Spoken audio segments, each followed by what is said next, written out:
Good afternoon, everybody, and welcome to this meeting of the City of York's Health and Wellbeing Board on Wednesday, the 6th of January 2021 at 4 o'clock. May I wish everybody who is at the meeting and everybody who is watching the meeting, either now or later, a very happy new year, and we'll all hope very much that 2021 is an improvement on 2020. May I start by asking for any declarations of interest? I can't see anybody indicating, so the interests are as declared on the website. The minutes of the last meeting, were there any matters anybody wanted to raise about accuracy on the minutes of the last meeting? No, thank you very much. And next then, public participation. We have one public speaker today, so if our technical assistants can bring that person in, I'd be grateful.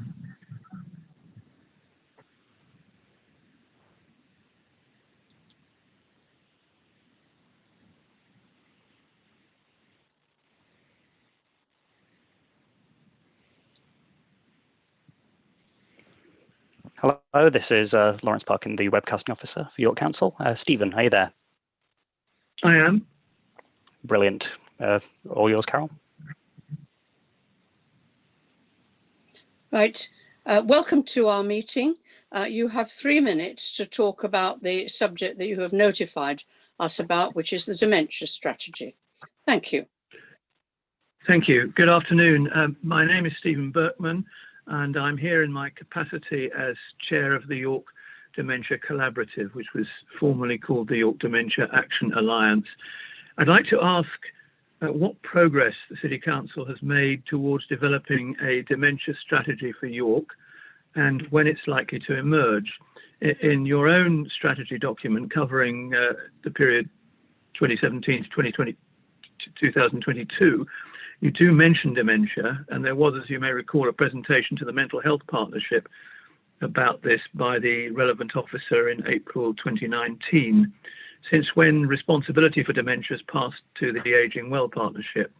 We'd really like to know what progress has been made and when we might expect to see at least a consultation draft of the strategy. This is hugely important for the thousands of people living with dementia in the city and their carers. Thank you. Thank you very much.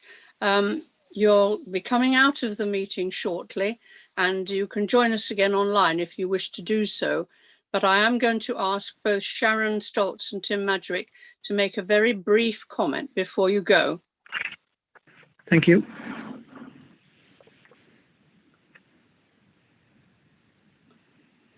Tim, would you like to start?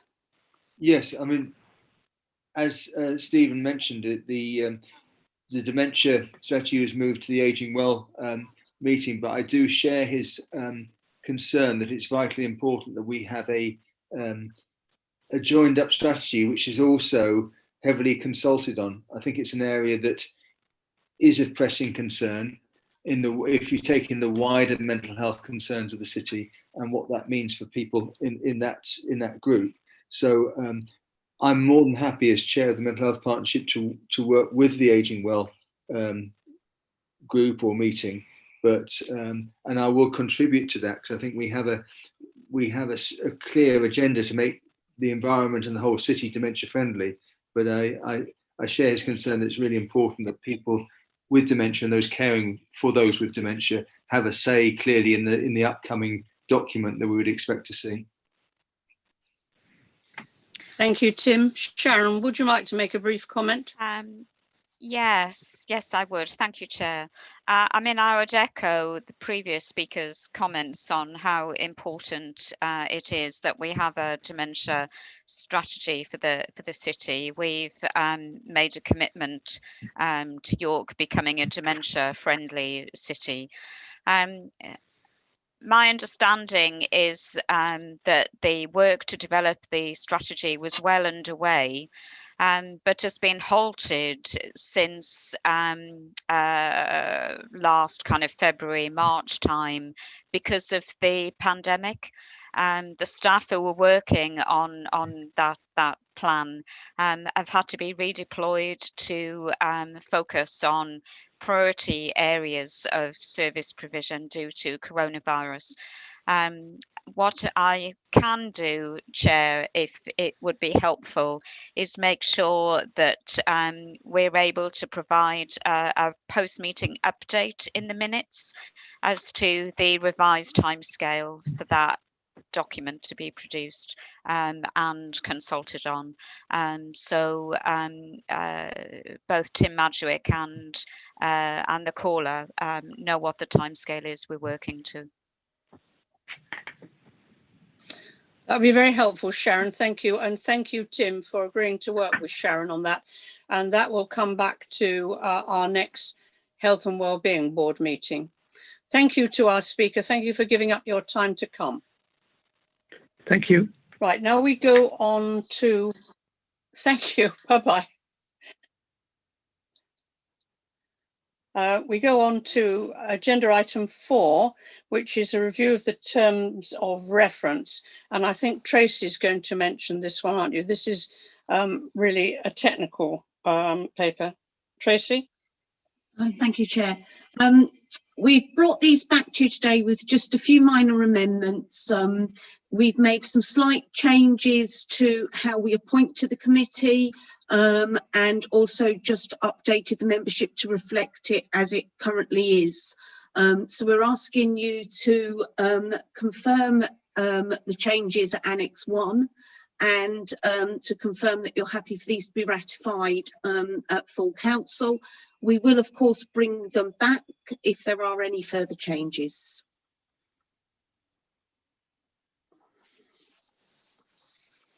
Thank you, Tracy. Annex 1 is on page 15, which I hope you've had a chance to look at. Are there any queries or questions that people want to bring up about Annex 1? Anna. Thanks, Chair. It was just a sort of point on the membership and a slightly pedantic one, but in terms of elected members, I'm the only opposition representative. So I think there are 2 opposition representatives listed as part of the membership on page 15, and it's just that at the moment we have got 3 executive members who sit on the committee and 1 opposition representative in me. So I don't know if they need reflecting, changing to sort of reflect the membership of the committee or not. With the board's agreement, I can change Tracy, that. have you got a response to that, or shall you and I look at it? As I say, I'm with sorry, the Anna, board's if I spoke agreement, over I can you. change it. I'll be guided by the board's decision on that.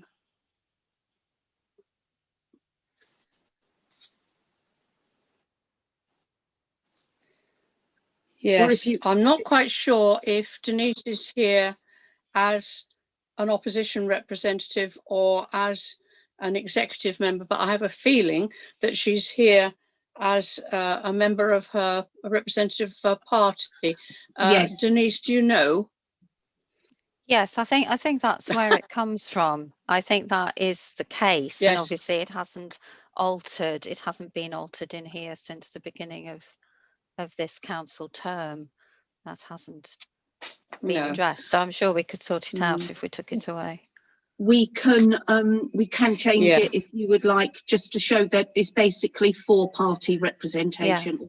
Yeah, 3-party representation.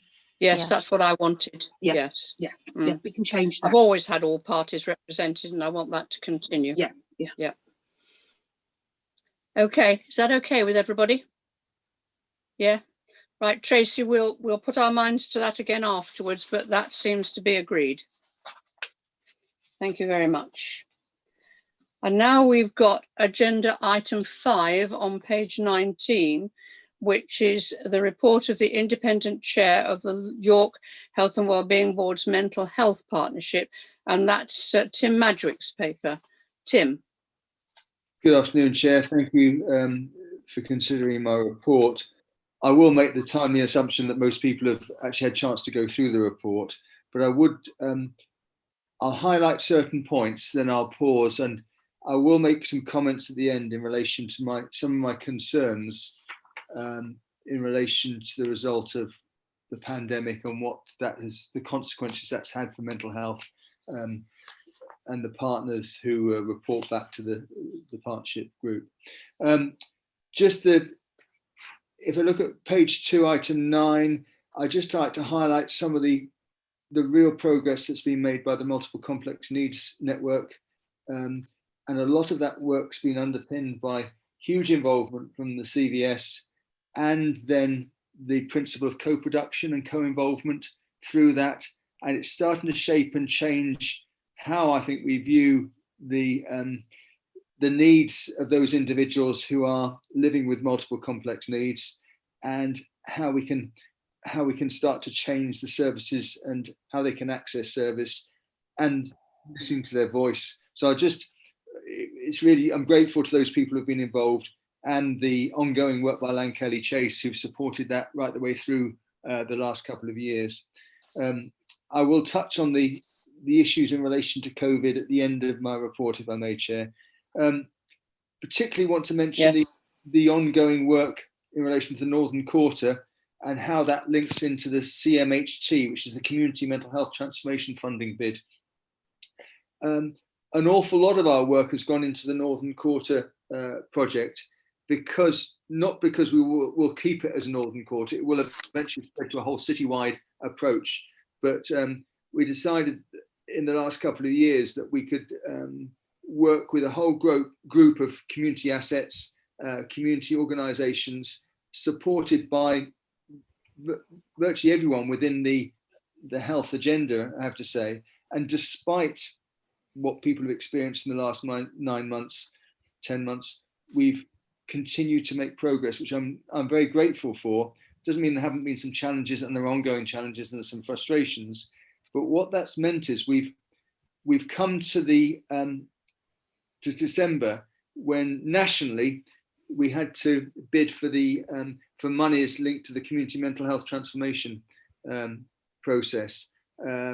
Again, slight frustrations because you had to fit it into a national NHS format, which didn't sometimes do justice to the work we were doing, I don't think.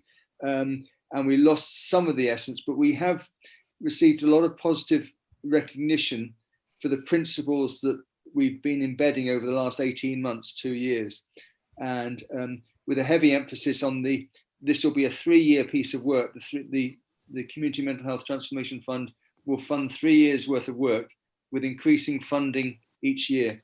As we speak today, I don't know what funding York will receive, but we will receive funding, and it will increase each year over the 3-year period. There are certain elements within the,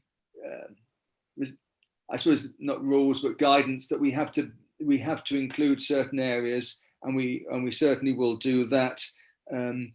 Again, they all fit within the principles we've been working with. I would just like to pay particular credit to individuals such as Officer Chris Weeks, who's been a driving force behind much of that work, and some of the individuals working at the LACs at the local area level, who've really pushed forward, engaging with their community, looking at different areas, and again, many of the colleagues in CVS, Healthwatch, and the like. We have recently updated the physical mental health provision document that Healthwatch are now in the process of getting printed, which will bring us bang smack up to date and give people who are in urgent need of some signposting access to what care is available. I would also say that there's been, we recognise the work that CHUV have done in relation to their big conversation. What we're looking for is that big conversation to be translated into actually reflecting the comments and needs of service users, carers, and other people in the city have contributed. I know it's been a regional approach, but I know an awful lot of people in York have made that time to contribute and get involved. Just working through that, I think there's a real importance that as we go through the next year, that everybody who's represented the Health and Wellbeing Board understands what we're trying to achieve, because I fear that the mental health challenges over the next few years for the city are going to grow and grow. and that's backed up by some of the TUV research work. And we know the pressures that GPs are under. We know what's happening in relation to issues in relation to self-harm. We know what's happening in relation to domestic violence and the mental health of those, the individuals who are suffering domestic violence. So there's a lot of indicators there that are going the wrong way in terms of people needing support. There's a bit at the end of my report around terms of reference, which I think people can note. What I would like to say in conclusion, Chair, is that I think we are facing, I know the COVID has received huge coverage, but I think we're facing a mental health challenge, which is huge. It's not unique to York, but I think there are issues there that we are in a position to be able to tackle, but we can only tackle them if we get complete support from all the partners and get some time to be able to do that. I know that's really difficult when people have worked phenomenal hours to respond to the COVID issues. But as I say, I would stress the importance of continuing to support the smaller partnerships, the charities and CVS in general, because I think they will sustain us in the future. And there's some which are really close to not being able to sustain themselves. So there's issues there for that. We are committed to a future of co-production. We will, to that end, Sian from Healthwatch, colleagues from CVS, and colleagues right across the receiving service and carers are going to be involved in trying to shape what our service will look like over the next couple of years. But I just would like to pay credit to those people who've done exceptional things in the last 12 months to make sure that mental health partnership has continued to develop despite the frustrations and despite the fact that we've got a big challenge ahead in 2021 and 2022. That's it for me, but I'm sure colleagues will have questions. Thank you, Tim. Who would like to ask a question or make a comment? I'm quite sure Alison would like to make a comment. So I start with Alison. Well, you caught me by surprise there, Carol. I didn't actually have anything burning to say, but what I was going to say, no, but I will always have something to say. So Tim mentioned about the Multiple Complex Needs Network, and I was going to suggest that we have them back to do another update because they've done quite a lot of work around cultural values. And if we're looking at co-production and different ways of working, I think it's important that we look at some of the work that's happened about how we do work together as a system. So I was going to make that suggestion at some stage, so I'll make that now if that's okay. I think that's a good idea. Absolutely. Yeah. The system change that's needed is essential across, multiple complex needs has shown us in some light what's required, but we need to spread that across a far wider area of work. Yeah, thank you. I've got Denise and Anna next. So if I start off with Denise and then I'll go to Anna. Thank you, Chair. Yes, first of all, I'd just like to say, what good work I think is going on here. It's very positive, but as you say, there is a huge challenge. I think the Northern Quarter work is very good, and I'm sorry that I wasn't able in the end to come to that recent event in December. It does include my ward, which of course I'm very pleased about. I just had two questions, and maybe a comment as well. In terms of the terms of reference and the board membership, I just wondered whether in the spirit of co-production you would think about including a couple of places for service users on the board. Perhaps York Mental Health Peer Support Group maybe might be involved, or individuals. I think it would be good to get that element at the top level on the board. Might be a good idea. Absolutely, we were going to include them in the board and in all the groups that then exist as subgroups or start and finish groups. Yeah, Brilliant. My second question is a bit unfair because I do appreciate how much time it takes to make this sort of transformation and how much work goes into it. But I'm just wondering if you have any plans for extending the Northern Quarter to other quarters. Yes, we do, and we're required to. I think there's two things there. We always thought that we'd start with one section of the city and then spread it across the whole city. We will be required in years 2 and 3 of the CMHT funding to be a citywide approach. So what we'll do is, and I think I said last time I was speaking to the board, any items that come up that can be immediately implemented across the city, but in a way that means, you know, a piece of work or best practice can be picked up across the area, we will share that and of course expect that to happen. But the CMHT funding will require this to be a citywide approach in years 2 and year 3. So yes, definitely. Okay. I suppose my only. Thank you. I've got. That's fine. Okay. Yeah. Sorry. I was going to say I was going to make a comment, but it doesn't matter, Nigel. Carol. It's fine. Oh, a comment. Okay. No, right, we'll take Anna. Fine. Thank you. Yeah. Thank you, Chair. Actually had very similar questions to Denise's about whether there could be any kind of representation from people with lived experience as part of the terms of reference. So I'm glad that's been addressed. And also I was going to ask about sort of how fast the Northern Quarter is going to go out citywide, because again, I'm always concerned when it's sort of very asset based that it's not addressing the need. And I suppose I'd be interested to know how you sort of square that off with the agenda item that's coming up later about sort of population based health approach, and how we sort of need to move from it being sort of just place based to sort of altering it so that we're meeting need rather than sort of just giving people services where they already sort of exist, because I think that's always been my nervousness around the Northern Quarter project, that we're using the assets which are brilliant and, you know, they're really stepping up in a time of great need for the city, but I don't want to think that people sort of on the other side of the river are going to struggle to access things because we're just putting our focus where it's easiest at the moment in a way. Yeah, I suppose, Councillor, I wish it was easy, but I noticed you said easiest. I think the point was we thought we should actually start to progress in a way where we thought we can learn quickly from certain issues. But I do hear what you're saying to me about the issue about it shouldn't just be place-based. Place-based underpins much of what the CMHT proposal will have in it, but it won't be unique to the Northern Quarter. And you're right, often services need to be shaped in a different way, and I'd argue that's part of the system change that needs to happen as well.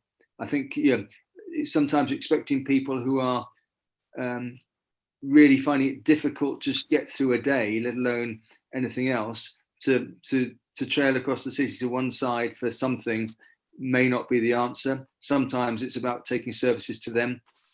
So I think that there is an awful lot of cultural change that's required. Yes, there'll always be specialist assets, and we're lucky to have some very positive specialist assets in the city. But I think I would echo your concerns if we were in that position in 1 year or 2 years' time. I would expect it to be a far wider spread of services, and ideally, I would share your hope that it's structured around the service user, not around bricks and mortar and other things. Nigel? Thank you. I think it's really good all the work that's been done, so thank you very much for outlining that. I was just thinking about the board representation and particularly primary care. Nigel, get nearer the microphone, can you? Get nearer the microphone, we can't hear you well. Yeah. Can you hear me now? Okay. Yeah, sorry about that. Yes, better. I'm just wondering about the board representation from a primary care point of view. And whether that needs to be strengthened and whether that might help. So it's just a comment. Absolutely, Nigel. Yes, I do believe it does need to be trying to find the right balance, because, of course, as you're well aware, squeezing time out for, and it's not because they don't think it's important, but they're under huge pressure, particularly when some of the meetings are scheduled for. So I do think we need to strengthen the primary care representation, because when we saw the national pilots, certainly the ones we saw, one from London and one from the Midlands, had really strong primary care involvement. And I think it possibly, when I reflect on one of the weaknesses we've had as part of the programme, is trying to get the right messaging and information into primary care, because that's what, and I think there's, so I think it's a two-way street really. Yes, we need the representation of the time, because clearly they have such a huge part to play in this, massive. But secondly, we need to try and get more information out there in a timely way, and see, because there's some of the experts at primary level who need to be saying, oh, this is what the situation is. I've certainly had more positive, not more positive because it wasn't negative in the first place, but more calls in the last 4 weeks in relation to that, and looking at how they can be involved. As I say, the tension will be in the immediate future time really, but I'd appreciate any help and support you can give to increasing the involvement of primary care. Thank you. Sian? You're waving? Yep. Yes. I don't want to jump the gun, but I did wonder whether the CMHT work, if that is sitting under the mental health partnership, if that's where we kind of watch what's happening and just have the sort of the place-based discussions, whether that will help with primary care representation as well, because it'll be vital that they're involved in the community mental health transformation work. So there's an additional reason for being involved in the partnership that makes it all come together. So I suppose that was just a thought in my brain. Yes. And I think that, sorry. I'll just ask David to respond, Tim, before you come in. Yeah, sure. David? I wholly agree, Sean. The conversations we've had from a place-based perspective, meaning York, is that the Mental Health Partnership Board would be the centre of that, the coordination of what we bid for York, but also how it's coordinated, delivered, and therefore primary care networks need to be absolutely central to that, and they are involved. Tim? Yeah, I mean they are, and I think it's in the early days it was one of the obvious gaps that we were struggling to fill. I think since the CMHT funding proposal has been there is now it'll never be enough money, Chair, but it'll be some money which will get us to a position where we can start to see changes. So I think we certainly need that, and we also need to consider, and as a separate point, I'll come and speak to you and other colleagues, because when the funding is clear and available to us, we were a partnership who didn't have any funding at all, and there may be a view at the Health and Wellbeing Board level about how that funding is managed, because clearly there'll be a lot of bids in relation to it, and some things we will have to do, some things aren't won't be allowed to be omitted from the work we're doing, but as always there'll be more need than there is funding, I guess.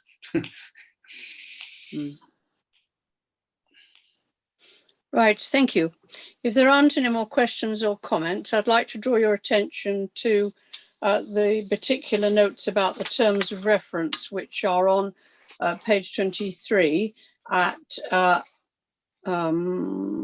paragraph 19, and the two recommendations which are at paragraph 23 on page 24.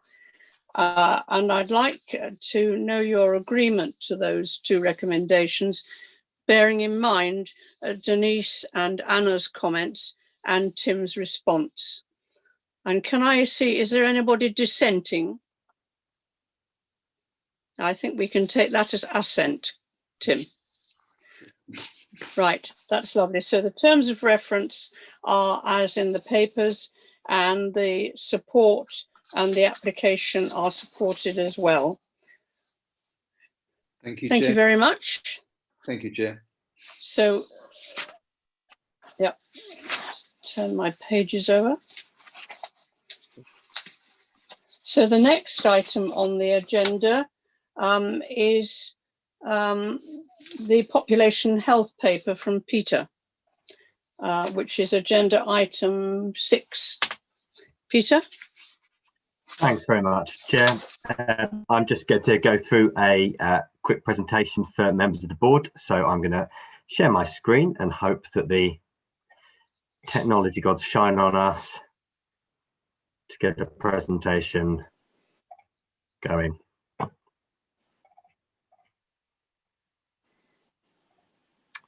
try that one again.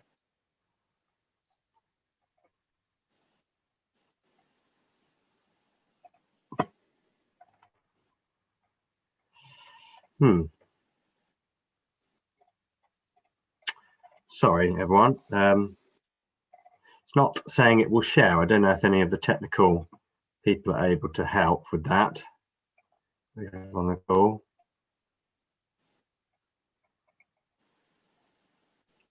Peter, I've just tried changing your privileges. If you give it another try. I have done that. Has that worked for everyone? It has. Perfect. Thank you. Yeah, Thank you. thank There you. we go. Well, they didn't shine, but now they have.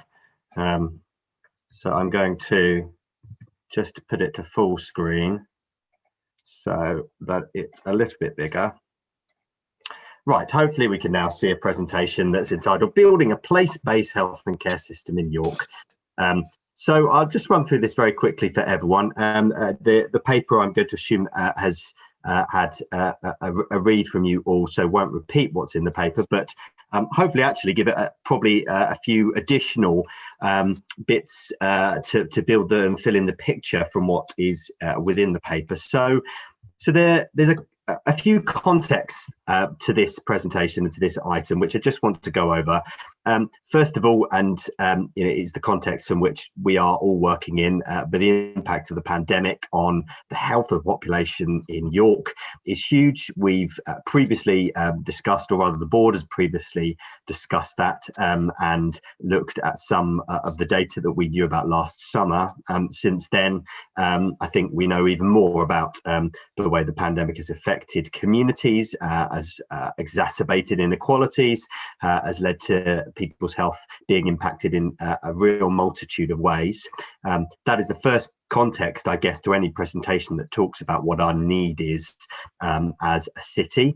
But the second two are specific, I guess, to the NHS, but I think they reach a lot broader than that.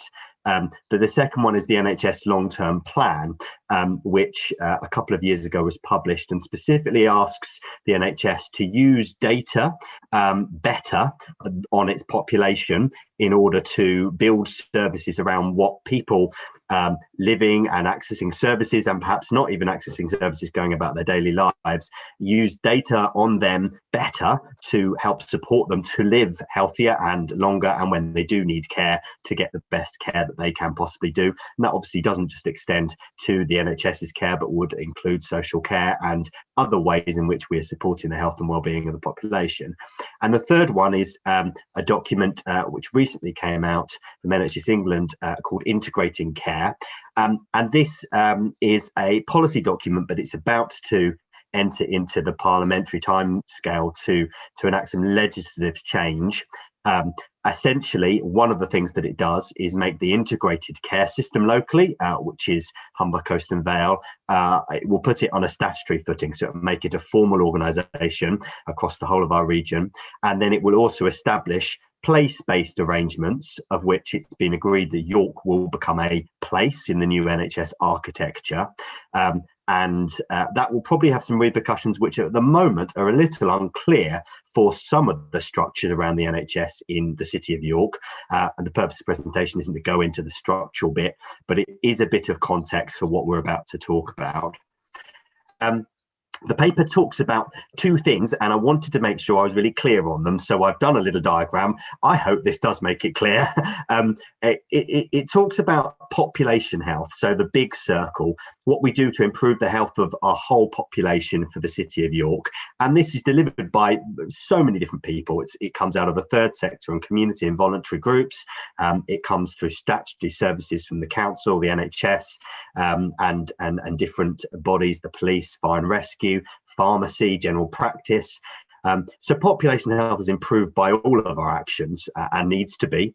Population health management is a subset of what we are doing, which is a specific set of tools that are used and have been used in different bits of the country and different parts of the world to link the data that we already collect on the health of our population to the interventions that we want to put into place.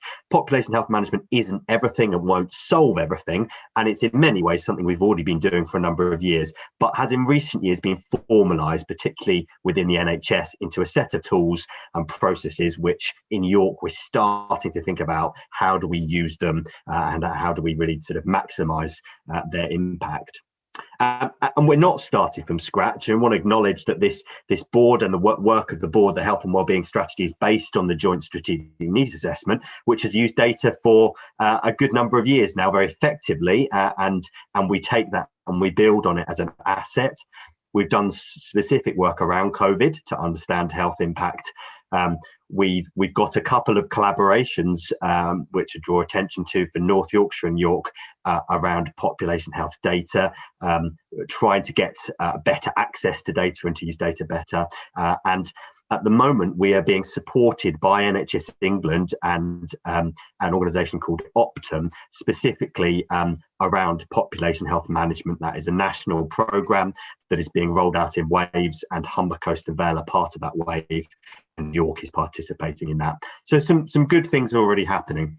Wanted to talk then about my bigger circle, my population health, and some really quick fast slides just to take us through some examples of where we might use data on our population to inform decisions. So we could look at pure populations. How many people live in the city of York in the different age bands?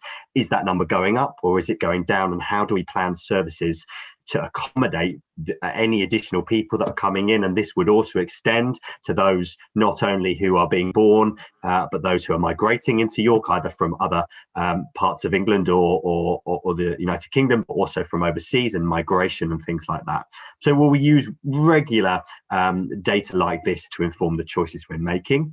We will look at geographic areas. So this slide shows a map of a part of York, the central part of York, but will show what we know to be the most deprived areas in the city of York. The top 6 here, which are in the most deprived 20% in the country. And we often look at these areas to say, what could we do to try and improve the health of these people, the fastest living here? We might talk about life expectancy, and we monitor this regularly. And for those who have read the Marmot reports, we're now on the 3rd one. Michael Marmot, Professor Michael Marmot from UCL, delivered a groundbreaking report in 2010, updated 10 years on, but recently with a 3rd update, taking into account COVID, showing that really the 2010s was a lost decade for life expectancy, and in many ways for improvements in health. And we can see that that is most evident not only in the fact that overall our life expectancy didn't improve very much, but actually for our most poorest and for females who are the most poor, that was a noticeable trend. It went down, the first time that we've had a reversal in life expectancy for decades. So we use data like this to try and inform our decisions. We will also think about data that's really easily available on specific areas of health in the city, and that might be what you would call relative need. So where does York not look too healthy compared to other cities we might compare ourselves to? And we could think about areas like suicide or self-harm, diabetes diagnosis, alcohol emissions, smoking in pregnancy, excess winter deaths, areas which I guess you would say York has a red flag on. We don't do as well as other areas. But then we also need to think about absolute need. So even though fewer people smoke in the city of York, it's still more than 1 in 10 of our population. And we could say the same thing about obesity. Though we don't necessarily have a red flag against the city, it's still a major driver of people becoming unwell. So that was population health, how data has been used and can be used. And there are thousands more examples of how we could do that, and not just within the health sphere as well, but moving sort of beyond that. I want to talk a little bit about population health management and give a bit of an example of how we might use this as a specific tool. So there are some key tools which I won't cover, they're covered in the paper: segmentation, risk stratification and impact-based tools, which NHS England have produced and are supporting us on to use with the data that we have to understand our population better. But let's take one case. So we started this recently, working with NHS England and Optum on the programme that we're on. And we started looking at just some standard long-term conditions, some of the biggest things that make people unwell and die early in the city. And this chart shows that if you look at those conditions, the dark blue bar are the number of people, just the raw number of people living in York who had the condition a decade ago. And the light blue bar tells you the people who have been added to the register in primary care since then. So essentially over the last decade, the extra number of people with those conditions. As you can see, for a lot of these long-term conditions, we've added a huge amount of chronic disease. So we've been looking at this data. It's obviously worrying. It drives a lot of healthcare use. And we took diabetes as a key example. And there's a lot of numbers on this slide, which I won't go through, but we started to look at things like risk factors for diabetes, about people who are on the cusp of diabetes. They have a blood sort of glycated hemoglobin, so they have a blood sugar level which is worrying but not over the threshold for diabetes. And we found that in York, actually, we have on paper quite a low prevalence of diabetes, but actually compared to what the academic models would suggest, we underdiagnose, so we're not picking it up in primary care and in secondary care and through other means. So actually there's a problem there with people not being diagnosed for diabetes, and when they are, they're not always treated in the optimum way. So we took this data, we used the radar dashboard, lots of figures on this, which I won't go through again, but this can, I mean, for instance, this could tell us of the people with diabetes, where are they, in which GP practice are they in, and how many of them had a medication review in the last 12 months, which would be good practice. So we can see that actually there's a good number that haven't, and then we can start to identify who those patients are. We can write out to them and we can say, can we invite you in? We can try and explore the barriers with those patients. Why wouldn't necessarily they find coming to a medication review to be something they'd be up for doing? Can we try and address some of those barriers? Can we try and walk through them, the journey that they're on as a patient with diabetes, and help them to manage their condition a little bit better? So we selected a cohort of people. Now, this could have been any condition or any set of need. We had to choose one, and this is the first thing that we've chosen. And we selected a cohort of people who lived with diabetes and didn't have a second condition. So they didn't have two conditions, just diabetes, but they had what you might call a risk factor for getting a second condition. And we know that diabetes is the most common first condition. People proceed from diabetes to chronic kidney disease or coronary heart disease. It's the most often sort of first condition. And we identified the people that would be living and fit this cohort definition. We can then use the data that NHS England can help us with to identify who they are in each GP practice, and then we can start thinking, well, what can we do to address some of the issues that they're facing and try to prevent a second condition rearing its head, try and prevent that, or at least delay the point at which it comes. And we used NHS England supported us to write a logic model. So we think about things like, well, who are the participants in the city that would help? This is a very small on the screen. I do appreciate that. But the participants that we identified are people working in the voluntary sector, Move the Masses and Good Gym, organisations like that, who may be able to help with this sort of thing, social prescribing, local area coordination, but then obviously people working in healthcare, diabetes nurses, practice nurses. We think about, well, what activities could we schedule in for the cohort that we identify, generally starting with a conversation with the individual to say, what are the barriers to help you, maybe measuring their activation, so essentially how motivated they are to change their lifestyle and maybe to change their management of their condition, and try and say, well, what would it take to help you move forward in that process? And then you look to set some outcomes for the programme. You look to say, actually, at the end, can we measure patient activation again? And can we see that people have actually moved forward and feel more able to manage the condition that they're in? And also they're enabled to. So not just about their own ability, but it's, are the conditions right for you to manage? What can we do to help you if it's finance that is stopping you, or if it's quitting smoking, which is the key concern for you? So you probably please know we've reached the last slide, but I wanted to finish really to just open out for comments to the board. Wanted to get your input into this approach, which is probably going to be fairly important in the way that we are looking to structure some of the changes to the NHS and health and care as we move forward, some of the things that are on the horizon through the integrated care paper that I mentioned at the start, and the move to the ICS and the place-based working. So some questions which came to my mind, which are these three. My presentation has been very health focused, but it doesn't need to be, and a question about how this translates into things like avoiding children coming into care or antisocial behaviour prevention. A question about inequalities. Sometimes this work has been done and it's actually made affluent people healthier and actually exacerbated inequalities. We want to really steer away from doing that. How do we do that? And then thirdly, how can we bring a co-production approach into this work? Obviously, anything that works with patients, we'll try to put them at the centre.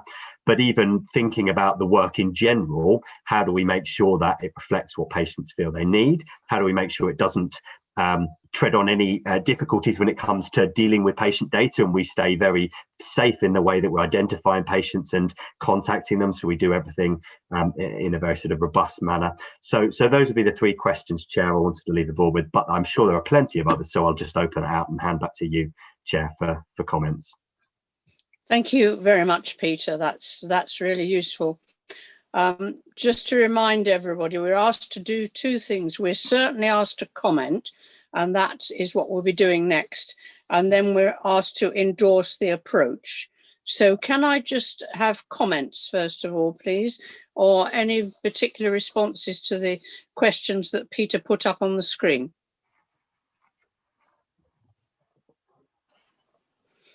Anna? I'll kick us off just by asking, I suppose, a little bit more about what everybody's thoughts are on inequalities, because we know that sort of poor health does go hand in hand with your economic situation. So I suppose it's what do partners think we could be doing, and what data do we hold across the city that could be brought to bear sort of with this project. And I suppose following on from my question previously about the Northern Quarter project and the sort of difference between asset-based, I don't know if this is just me sort of misunderstanding the sort of title of the paper, but building a place-based health and care system based on population health need, is there any sort of tension between those two things? Because how we've sort of mentioned place-based in the past, I think, has been on a sort of more local level, and I realise that it has moved to it being York is the place base now, but does that alter sort of how we think and talk about it in other sort of strategic documents? Because I know place-based approaches have been mentioned, and my sort of argument against that has always been, but we need to target need, which is why I'm really excited about this population need-based approach coming in now. So I suppose it's how do we sort of square that circle? And yeah, it might just be that I'm still stuck in the old place-based sort of definition, but when I read the title I thought they don't seem to go hand in hand. So yeah, if you could just help me out with that, that'd be really appreciated, Peter. Peter? Yeah, happy to comment on that, Councillor Parrott. I think there is sometimes a little bit of a tension between the universal and the targeted, isn't there? And getting a balance between both, I think, is what we've got to do. And I'm mindful that York is a different population to other cities, even of a similar size, in that those who are often struggling the most in York are in small pockets around the city. There's not one side of the city that we would point to, and are often, the way that we've drawn our boundaries are often hidden. And I apologies to comments, colleagues have heard me say this before, but Heworth is a real good case in point of the way that a very sort of quite an affluent area next door to quite a deprived area, but when we talk about a ward, sometimes if that the average doesn't reflect where some of the problems might be, and we have to be very careful that when we try to target to the right geographies. I think the place-based thing, if I'm being utterly honest, the NHS England's formula for the way that the NHS is being structured is using this language of place, and I think there's a need to use it because it's consistent, but it doesn't mean anything unless it's articulated well, unless we are specific, does it? And it is a bit of jargon, so we probably have to be careful and reflect on the way we use place-based a little bit. It's to align well with how NHS England are using it, about the way that the NHS is being asked to organise its services, but where possible, and particularly if we're talking to citizens, patients, etc., we talk about York, or we talk about Town Hall, or we talk about whatever it is. We don't just use the jargon as a sort of default. So I hope that helps answer the sort of the title of the paper, which was a nod to NHS England's terminology. Okay. I've got Amanda and then Denise. Amanda first. Thanks, Chair. Hi, evening, everybody. I think it's great to look at understanding what your local need is, and all of us together kind of sharing our data. But I think it's really important that we share that sort of softer intelligence as well. One of my concerns around some of the way these approaches have been described previously has been around lots of use of algorithms, and lots of use of kind of an assumption that you can predict certain things, and you can do that more in a health setting, as you've just identified with diabetes, than you can do in relation to some of the more social aspects of this. And that sometimes if you don't do that in the right way and it's not nuanced correctly, you lose out on that kind of the assets of a local place and the assets of a community. And so to answer your question around how do you use this to prevent children coming into care, there is some data around inequality is the thing that leads to children being in care, and we know that. So, you know, the points that we've raised about how do you tackle inequality, but then there is also something about how do you tap into the assets that families have got and localities have got and communities have got, and build on that, so that it doesn't become that kind of deterministic approach. And I think, you know, using it in that way, where you've got all of the agencies working together with the communities, with families, with children, with adults who are using our services, to really understand what's going on for them, what it's like for them, and from their perspective, what would make their lives better, and then collectively working on how we can do that. Either we deliver it or we stimulate it. I think that's a brilliant approach. I think we've just got to be really careful that we don't go down that kind of deterministic X and Y equals Z, if that's a phrase, but you know what I mean.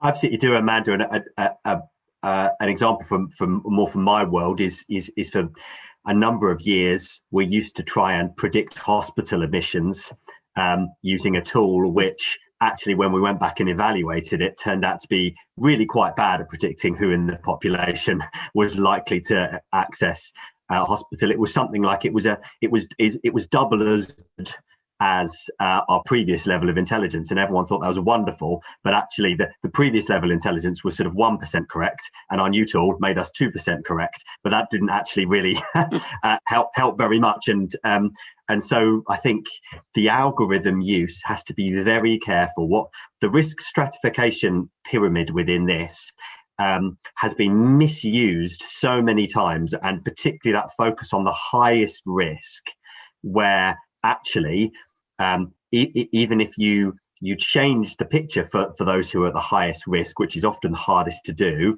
you don't change much for the entire population, because most people aren't in that top of the pyramid, they're in the middle and the bottom.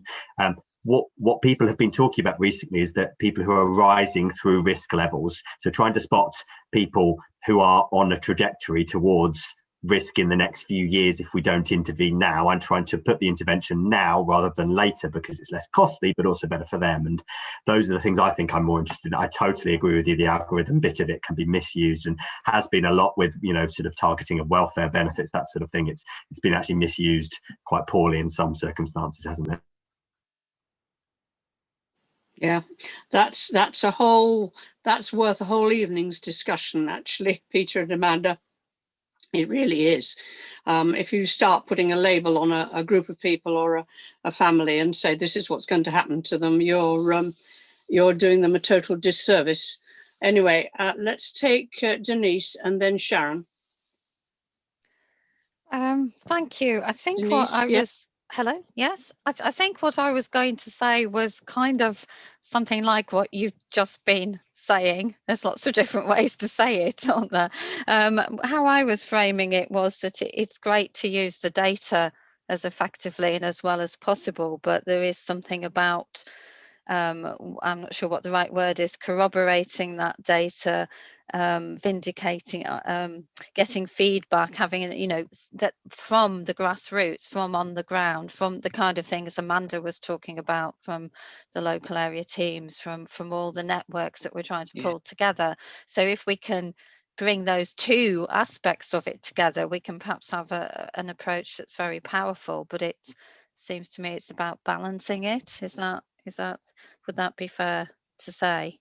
And I think in terms of the inequality, as Anna said, I think obviously all inequalities are important, but income inequality is obviously particularly increasingly important at the moment. So that would just be my feedback as well.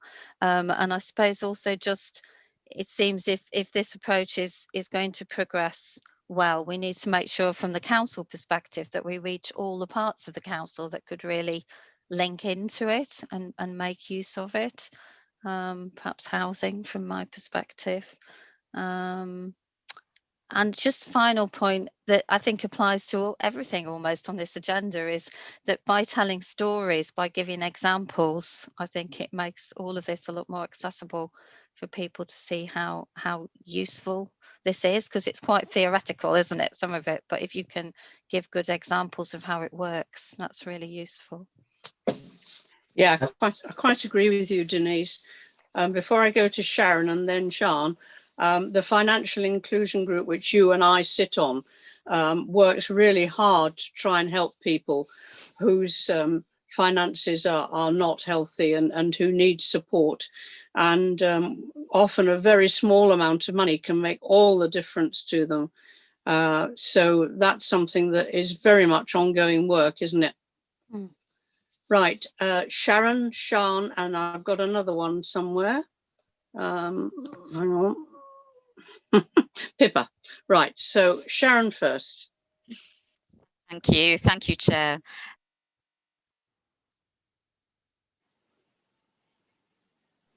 Sorry, I need to unmute Sharon. Myself. I should know by now to unmute myself. I'm just saying that I would, welcome Peter's presentation and the discussion so far. I suppose just to act as devil's advocate a bit here, Peter, if I may, but with other members of the board, this is not new information. We've known this for a number of years, and we've had discussions previously at this board and had these conversations. And I suppose I'm really interested to have people's views, perhaps, Nigel's and Simon's views about so what are we going to do with this then? What's the next step?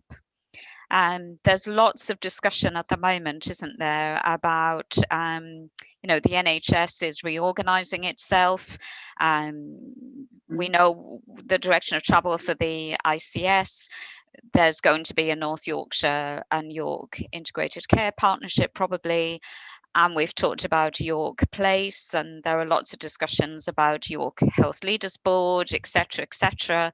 So I suppose what I'm wanting is some assurance that we're putting the mechanisms in place now to be able to have the conversations in the right places, to use this information and then plan what we're going to do about it.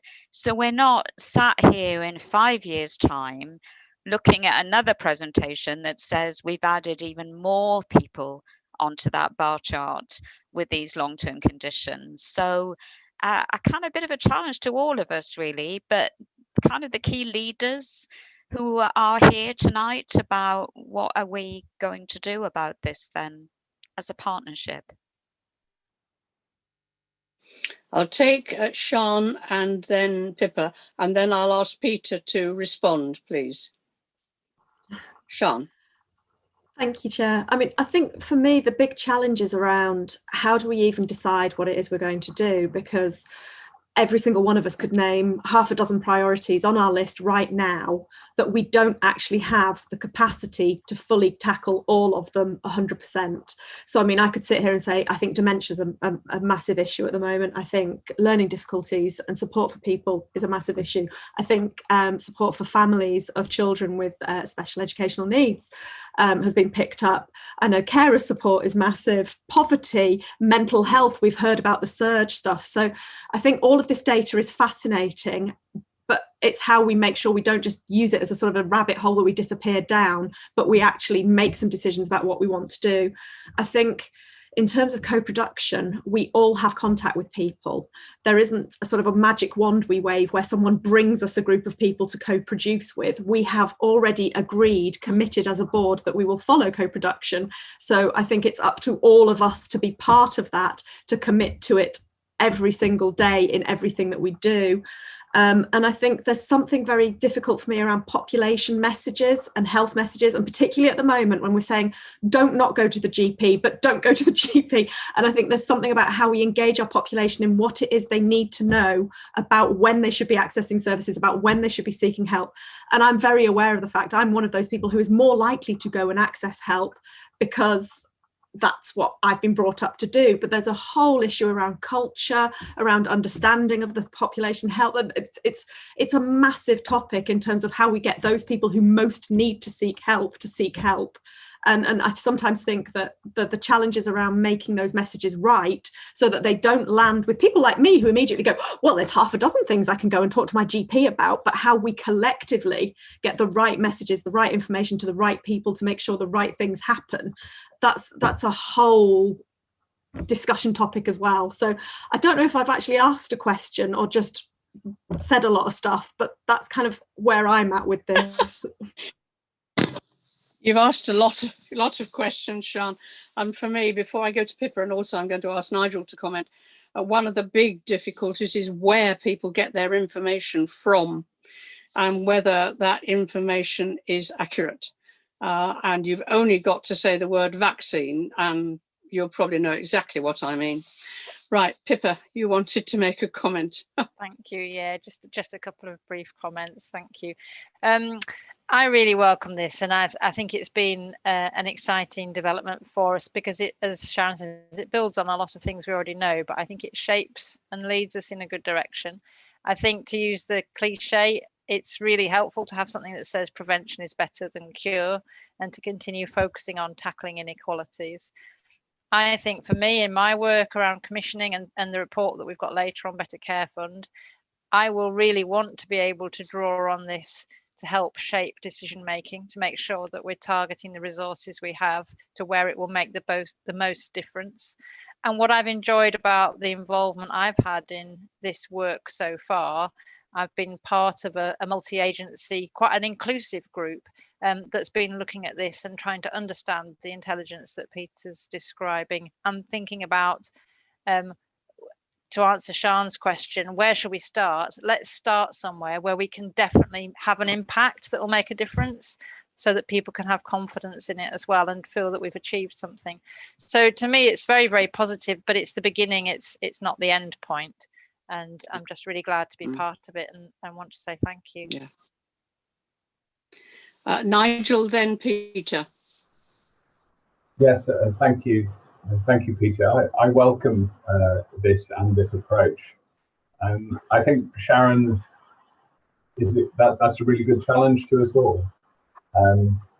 But this approach uncovers hidden bits that we don't see, and those hidden bits in the minute drive inequity through into further generations. And if we don't act now, this is going to be a legacy piece that lasts. So we need to get onto it.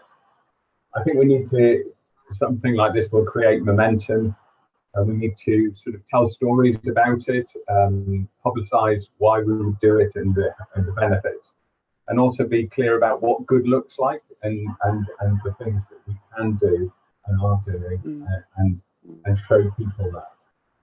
So those would be my sort of initial comments, but I do take Sharon's comments on board that we do really need to get on with this and not come again in 5 years' time to talk about it. Thank you. Peter, would you like to wrap up? Oh, Simon wants to come in. You're right, you can't wrap up, Peter. I'm going to bring Simon in first because you've got to be the last. Simon.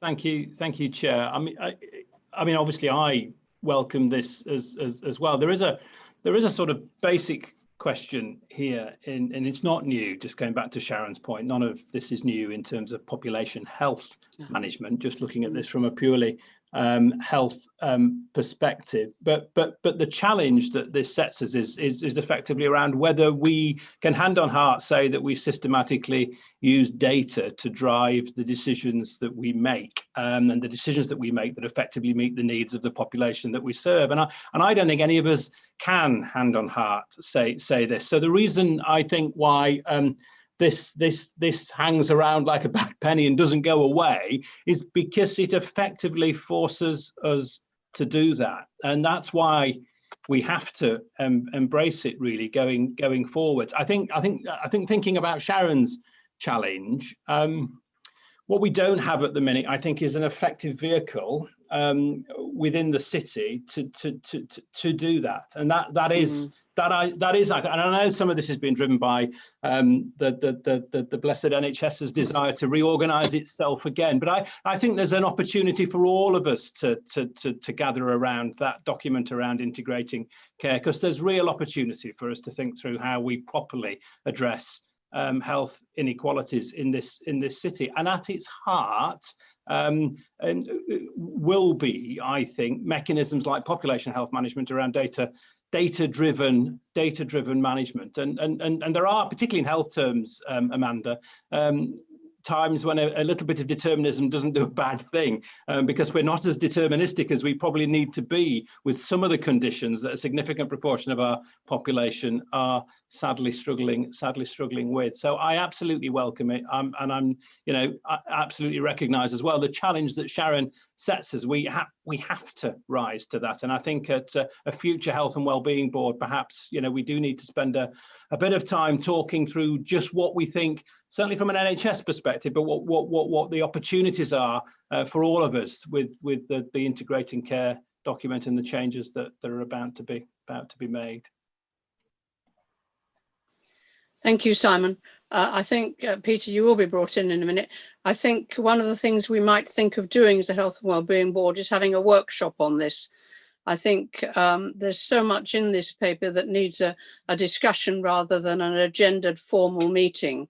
And maybe we can organise a workshop at some point, even with the technicalities of Zoom and breakout rooms. I'm sure we could do that. Anyway, Peter, I'll at last let you speak. Thanks, Chair. I get the last word, which is always a dangerous thing. I really appreciate comments that have been today. Some great points being made, and we'll try and reflect as much as possible in at least the work I'm involved in. Just a few things. I think this will be the most, it will only really be powerful and be effective if it's not just graphs on a page or numbers on a page, but is about decisions and interventions. And I think the power of this is when good data informs good decisions, and the weakness is when data is just for the sake of data. And that actually is what the Optum programme is supporting us to do.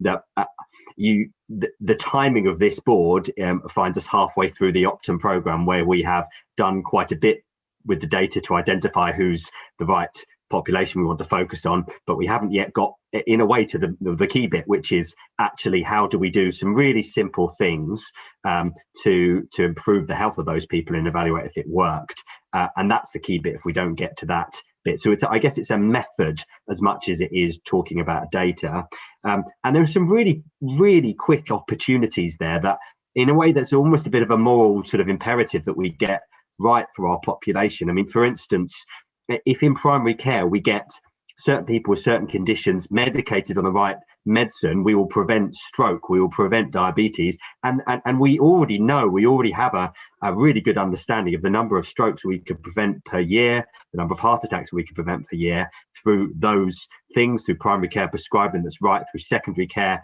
that's delivered correctly, and through the public health core things around stopping smoking, maintaining a healthy weight, that sort of thing. So there is a bit of an imperative to do that. And some of those priorities we may choose, and not necessarily those, but we may choose to say these are more important than others. Not that all priorities aren't important, but like Pippa said, we've got to start somewhere. I personally think diabetes is not the only one, but it is a good place to start. It affects so many of the population, but it's also very preventative to start there, because as I was saying, it's the most common first condition. And for our people that are living with lots of long-term conditions, seeing numerous, health consultations every week, really struggling under the burden of managing all their medicine every week and, multiple pills they've got to take.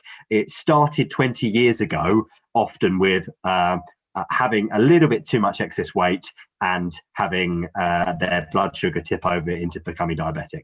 And if we can do something about something like that, we can really improve health, and there are lots of other popular priorities that we could focus on, and that won't be the only one, but that is a good example of how this data to identify who those people are, because we know in general practice they're often picked up, then we can work on that. So that will be an example of where this could work, but all the comments I really reflect on and will integrate, and very happy to contribute or help with a future workshop, Chair, if that's the way you'd like to take things. Yeah, that'd be very good, Peter. Thank you very much. I think this needs to come back to the board at some point, but we'll try and build in a workshop first, so we've actually got something tangible to talk about, and not just talking about the same things that we were talking about today, which is always the danger with something like this, I think. Are there any final comments from anyone? If not, can we endorse the approach? We've commented, so aren't we happy to endorse the approach? Any dissenting? No, that's lovely. Thank you very much, Peter. Now we get Sharon, and I think you're giving a presentation, Sharon, an update on COVID-19. Yes. Must be about the 100th you've given. My apologies to any colleagues who have been on earlier conversations today about COVID. Lawrence, I think you're going to help me with the technical bits of the presentation. That's lovely, thank you. So you go on to the next page, please. So I'm going to go through or try and go through the data as quickly as possible. I'm conscious of time, but what I'm going to try and cover in this presentation is bring everybody up to speed with what's happening with the pandemic in York. We've lost the presentation, Lawrence. It was there and now it's disappeared. Okay, thank you. And then we want this item to be partners kind of updating on impacts on their services. And then as I go through the presentation, I'll try and pick out some of the key issues around communications, testing and contact tracing, and vaccination, which are particular hot issues at the moment, as I'm sure colleagues will be aware. So on to the next slide, please. So this is just really headline data. Our provisional rate of COVID cases at the moment per 100,000 population, which takes us up to the 3rd of January, is just under 560, so 559.8. The reason we call this provisional is because we're conscious that there may be some additional cases added to that figure. But it is more up to date than the official validated rate of COVID, which puts us at 464.8. What that means is that if our provisional rate is higher, we would expect the actual rate to be higher. So the validated rate is always a little bit of a time lag there. What you can see is that that is significantly higher than the regional average, and we're rapidly catching up with the national average there. And if we go on to the next slide, this graph shows that. So the red line being York, the green dotted line being the Yorkshire and Humber region, and then the black dotted line being the England average. So as you can see from that, we didn't have much of a peak in the first wave of the pandemic. We did have that high spike round about October time in York, and that was around when we went into Tier 2 for the first time. We know that at least part of that spike was driven by younger adults. So we were able to work quite quickly with the universities and colleges within the city to get that spike there down very quickly. And then we're very effective in keeping our rates low. And in fact, for a number of weeks, we had the lowest rate of COVID across the region. As you can see, that rate started to increase after the lifting of national restrictions early in December, and has accelerated very rapidly since then. And our rate in York is following the England pattern of the pandemic rather than the Yorkshire and Humber one. So if we go on to the next slide, that graph I think shows quite starkly how York's position has changed. So if we were looking at this just kind of three and a half weeks ago, York would have been at the bottom there with the lowest rate of cases.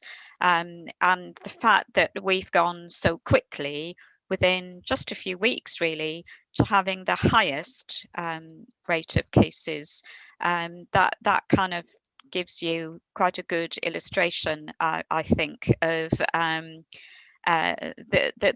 how York is actually being impacted by the virus, and how quickly that changes.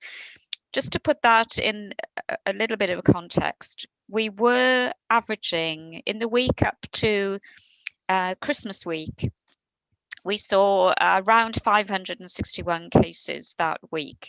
So we were averaging about 80 cases a day. But since Christmas, the week heading up to the 2nd of January, that case rate has more than doubled. So we've been seeing around 160 cases a day up to the 2nd of January, and that is continuing to increase. So when Simon gives an update on what's happening with the hospital, you'll be able to see how that increase in cases is impacting on the NHS now. So on to the next slide, please. This shows what's happening with cases in the over 60 age group. We observe quite carefully what's happening with people who are aged over 60, because we know this group is more vulnerable to having complications from COVID and becoming more sick and perhaps requiring hospital admission. And as you can see, York being the red line again, the increase with the over 60s is particularly stark. That line is almost vertical there, which again reflects how quickly the case numbers are increasing, more than doubling every week, as I said. On to the next slide, please. So this shows what's happening with our positivity rate. So this is the number of people who are being tested through the Pillar 2 programme. So this isn't people who are being tested in hospital or NHS staff. These are people that are being tested through the walk-in or drive-through centre. And now we're able to separate the number of people that are testing positive through PCR testing, which is the lab-based testing, and the number of people who are testing positive through lateral flow, which are the rapid tests that we now have available in York. So when you look at the positivity rate for PCR tests, that's now above 19%. And when we were at the peak of cases in October, our positivity rate was around 18% at that time. So as you can see, we've passed that. And when we look at the number of people that are testing positive through lateral flow tests, as you can see, we are actually picking up a number of people who are don't have symptoms of COVID, but are actually testing positive. That's really important tool that we have to try and halt the spread of the virus in the community by people coming forward to be tested, even if they don't have symptoms. So we're able to identify the infection rates in that age group and put in interventions through social distancing, etc., to try and stop the spread of the virus. So on to the next slide, please. We don't just look at case positivity data or when we're looking at what's happening with the pandemic in York. We triangulate that information with other data sources. So on the top graph there, we've got the picture of what's happening with people contacting NHS 111.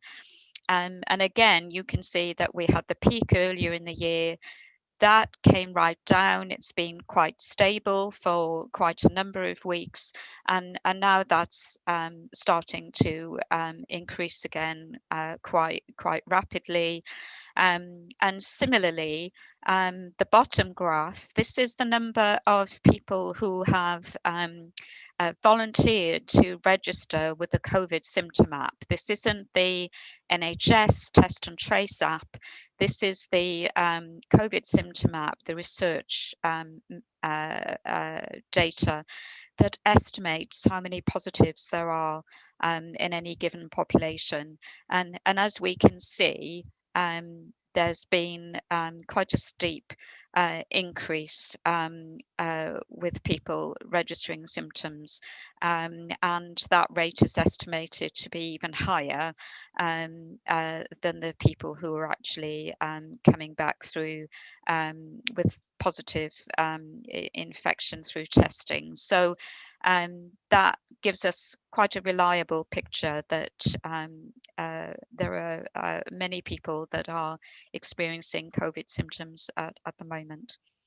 So on to the next slide. I'm not going to say very much about this because Simon is here to talk about it, but what this tries to illustrate is what the picture looks like at York Hospital.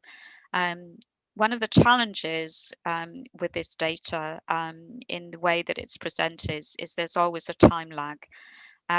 So I think this picture has worsened since this slide was developed, but Simon will be able to update us on that. So going on to the next slide, please. This is looks like a lot of squiggly lines, but if I can explain it.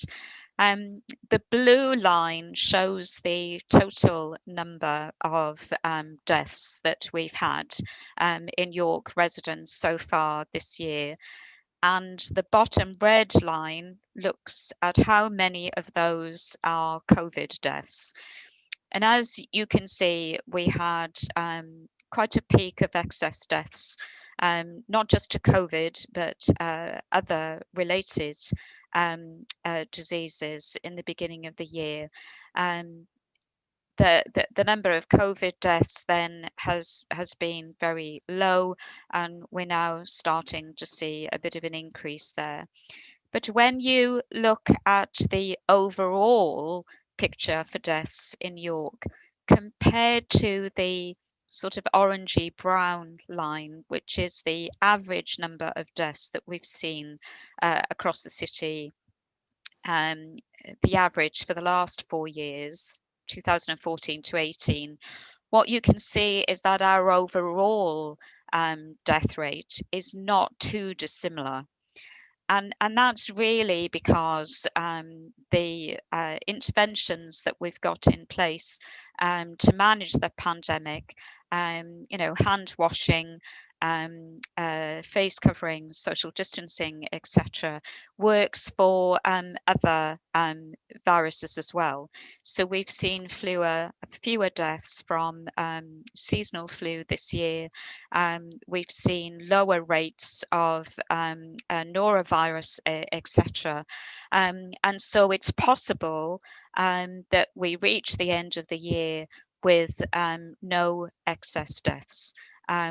But obviously we still have the winter period to get through.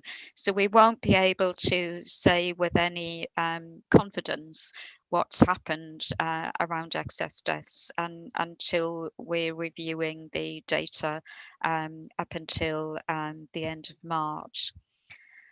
On to the next slide then, please. This shows really what's happening across age bands. So as you can see, there's been a rapid increase in COVID across all age groups. The largest infection rate is in the 35 to 49 age group, and then the 50 to 64 age group. But as you can see, we've seen increases in children and in the over 65s as well. So the increase isn't contained within one particular age group, which is a little different to what we saw earlier in the year when we had that massive peak there that was in the 15 to 34 age group, which as we've discussed, the student population featured quite highly there in earlier in the year. So moving on to the next slide then, just to give you an overview of what's happening in care homes and schools. So again, there's a bit of a time lag with this data. I understand today there are 13 care homes in the CYC area with confirmed infection, and then we've had a recent outbreaks in 2 homes as well. It's important to recognise when looking at the care home data that we're doing routine testing of staff weekly, and we're doing monthly testing of care home residents. So what you've got reflected in these figures is a number of staff who are asymptomatic that have tested positive, and a number of residents who may be having repeat positive tests, having tested previously for COVID. Nevertheless, it shows an increasing picture, and so we are stepping up the support that we've been doing to care homes throughout the pandemic, particularly around ensuring that care home staff have access to the correct PPE, and that we're working alongside care home staff where there have been outbreaks to understand if there's any additional infection control measures. I would just like to thank all of the care home staff. They have been incredible throughout the pandemic and worked very, very hard with us to ensure that care homes are safe places to be, but obviously that work continues. We're seeing a very different picture in York now with schools. So up until just before Christmas, we were seeing very low rates of infection of school-age children. That has increased more recently. We think this is largely down to the new variant of the virus that we know spreads more easily and seems to affect children to a greater extent than the variant of the virus that we were dealing with throughout the spring and summer. A lot of work has been going on with schools. Obviously, we're now in a lockdown, but our schools are still open for critical workers and vulnerable children. And so the work that we've been doing to support schools with infection control, the work that we've done to extend the offer of lateral flow testing to staff and students in school will continue. So on to the next slide, please. This just shows where different parts of the city, really, this is data based on medium super output areas, and it shows the areas of the city where we have higher rates of infection. This is changing quite quickly. So if we were looking at this slide yesterday, we would have seen Bishopthorpe and Askham Richard on this slide. Those rates are not in the highest now. We've got Woodthorpe and Acomb Park there.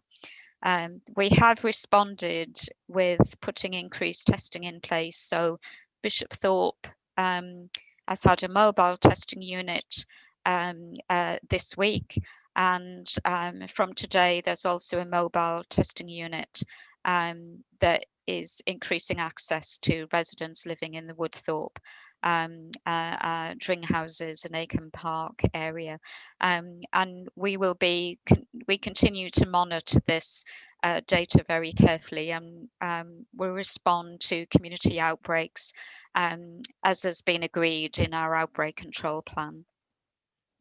So on to the next slide, please. This shows a little bit about what's happening with local contact tracing. The numbers of people being referred into the service now from NHS Test and Trace have been increasing. Obviously, if we're seeing 180 new positive cases a day now, that kind of gives you some indication of how busy the contact tracing service is, and we're recruiting more staff to boost capacity within that service at the moment. The next slide then just shows the red line shows when our local contact tracing started. So as you can see, that continues to be successful and is managing to contact the vast majority of people referred. So on to the next slide with just key issues. I would be grateful for any feedback from board members on how effective our communications are being at the moment around the pandemic, and if there's any more information we can usefully get out to frontline staff in partner organisations, or anything in addition you feel we need to be doing to target residents, particularly in those areas where we're seeing community outbreaks. Testing is being expanded. We have one rapid testing site at the moment using lateral flow devices at York St John.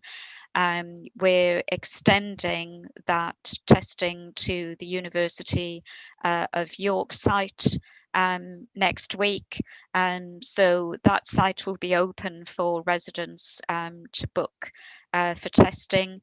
I'm very grateful to both York St John and University of York for working with us in making their sites available for us. And obviously the rollout of the vaccination programme has started, and that the pace of that vaccination programme will be accelerating over the weeks to come as the vaccine becomes more readily available. So that's all I wanted to say, Chair. The final slide just talks about impact on services and partner updates. So that's the end of the presentation, please, Lawrence. Thank you. Sharon, I'm going to do the same with you as I did with Peter and ask you to wrap up right at the end. I'm going to take partner updates first and then questions and comments. I'll start with Simon, as he seems to have featured rather largely in this. Thank you, Carol. I mean, Sharon, to some extent, covered it. What Sharon presented in terms of the graphs is very much being reflected in the hospital. So while Sharon was speaking, I was having a quick look at our live dashboard, and this number does fluctuate on an hourly basis as patients are admitted and discharged, but it's currently at 130.35, but that's for the trust as a whole, so that would include Scarborough as well. If you want a quick comparator with Sharon's number of 60, which I suspect was only from a couple of days ago, the York picture is 81. So you can see we're seeing quite a rapid rise in the number of COVID admissions, and if I just put that into some context, the trust position overall, so including Scarborough, at the first wave in March was a peak of 131, and at the second wave in November, which I think the 21st of November, was a peak of 130. So as a trust overall, we've already surpassed that position. And in this third wave, we understandably, given the figures that Sharon was sharing around prevalence, are seeing a bigger impact on our York site than on our Scarborough site. In the second wave, there was very clearly a bigger impact on the Scarborough site. So in terms of our, we've been sort of moving through the gears in our surge plan really over the last few days, and conversation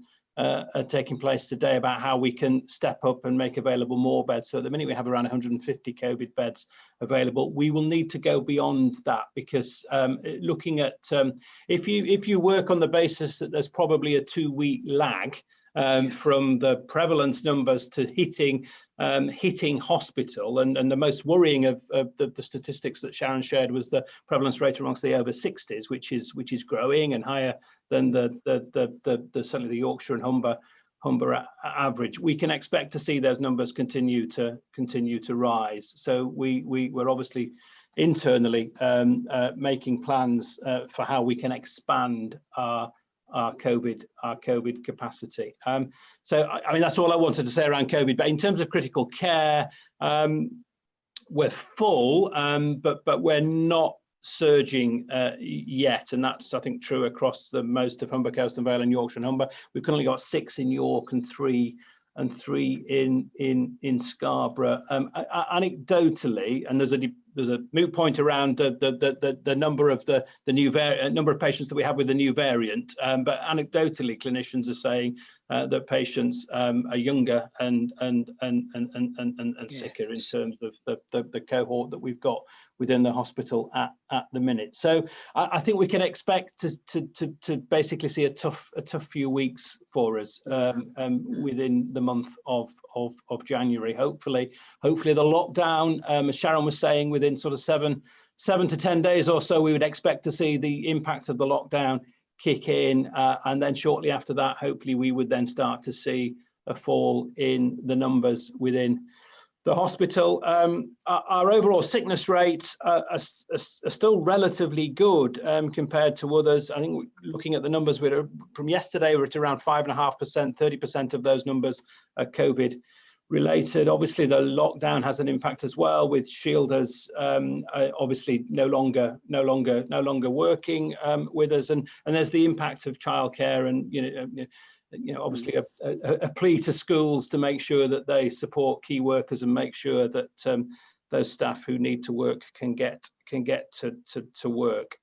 On the upside, we started yesterday the staff vaccination program. So we will be looking to vaccinate around 15,500 staff over the next 3 to 4 weeks. So it's effectively all of our staff, but we're also vaccinating staff that work within the North Yorkshire, within secondary care, largely within the North Yorkshire area. The PCNs are handling primary care staff, so Yorkshire Ambulance Service, the Mental Health Trust, Humber FT, York Medical School students, nursing students from the university and Coventry University as well. So whole swathe of organisation, the hospices as well, will be vaccinating their staff. That has started, and our vaccination centres on the York site and the Scarborough site are open 7 days a week, 8 till 8. The only rate limiting factor for us there will be the supply of the vaccine nationally, and so we are effectively at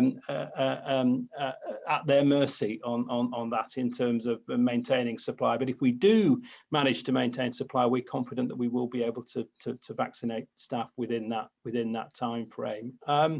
So I'll leave it there. A very challenging few weeks ahead for us. And a big thank you to, system partners are working. We obviously, what's important, back to what I was saying about looking at my live dashboard, it changes on an hourly basis. Making sure we maintain flow and keep getting patients out of hospital is absolutely fundamental. The worst thing that can happen to us is to stop that flow and just see that the kind of numbers that we've seen since New Year's Day continue to come through the front door. Our partners know that, and they're all working with us both within the City of York and North Yorkshire County Council to support us in maintaining that flow. So I think I'll leave it there, Carol, if that's okay. Yes, it is, Simon. Thank you very much. It just emphasises the importance of the City Council working with you, particularly in terms of putting support in the community for those that can be discharged with support. But I'll go to Nigel next to look at primary care. Yeah, thank you. And carrying on from Simon, really, primary care is busy and has been busy.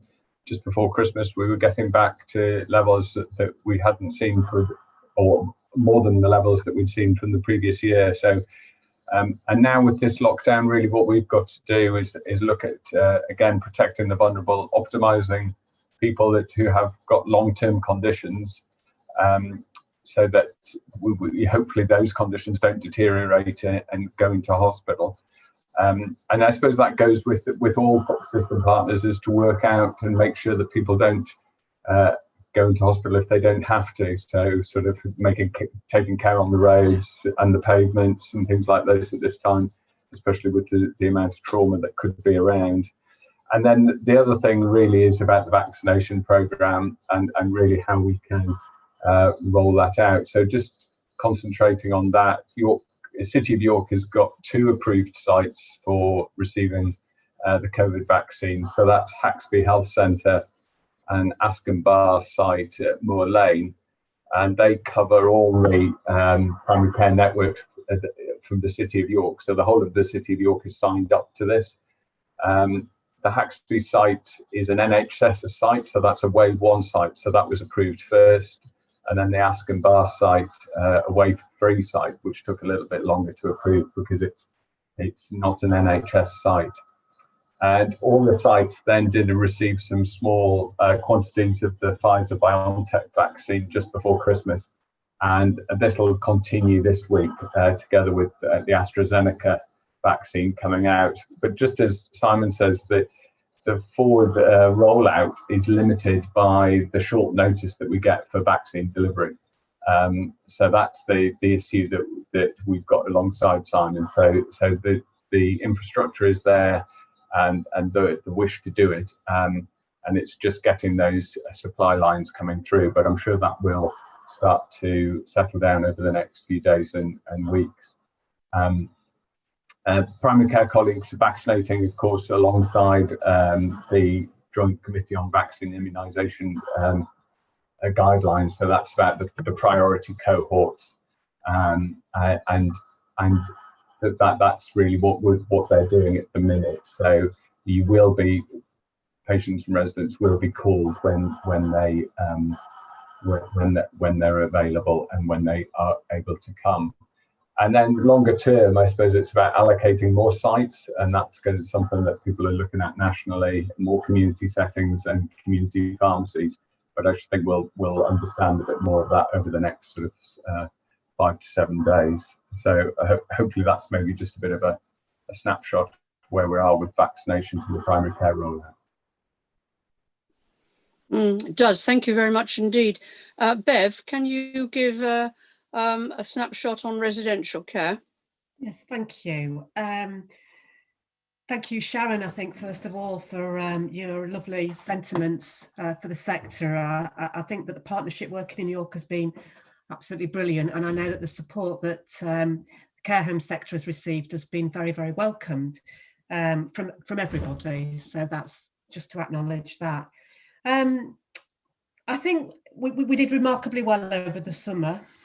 And when things are changing a little bit now for everybody, including care home sector, we really welcome being priority number 1 on the JCVI list, and have been working really closely, sorry, I was going to cough, really closely with commissioners in terms of some of the real issues, tricky issues that we've had of getting vaccines to care home staff and residents.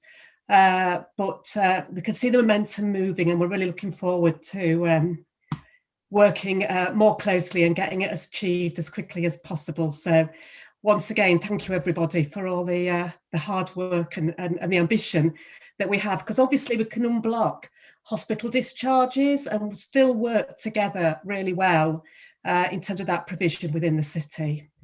I'll put myself on mute now, thank you.